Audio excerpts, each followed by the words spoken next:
Homeopathy ப்ரிஸ்கிரிப்ஷனை பற்றி விளக்கும்போது இண்டிவிஜுவலைசேஷனுங்கிறத பற்றி சொன்னீங்க. இண்டிவிஜுவாலிட்டினா என்ன, தனித்துவம் அப்படின்னா என்ன? இண்டிவிஜுவலைசேஷனுக்கு நிறைய காரணிகளை ஹனிமன் சொல்லியிருக்காரு.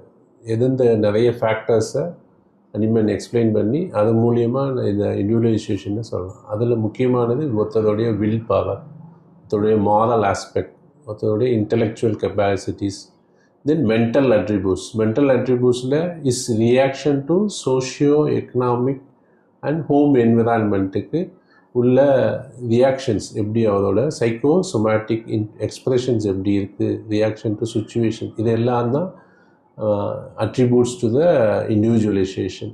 அதேமாரி அவனுடைய ஸ்பெஷல் சென்சஸ், அதாவது கண் பார்வை, விழித்திறன், காது கேட்கும் திறன், சுவை ப்ளஸ் ஸ்மெல், இந்த ஸ்பெஷல் சென்சஸும் எக்ஸ்டர்னல் ஸ்டிமுலைக்கு எப்படி ரியாக்ட் பண்ணுறாங்க, அதுவும் வந்து இதோட ஆட் ஆகும். இதில் பேஸ் பண்ணி தான் இந்த இண்டிவிஜுவலைசேஷனுங்கிறத ஒரு ஆஸ்பெக்டை ஹனிமன் கன்சிடர் பண்ணுறாங்க.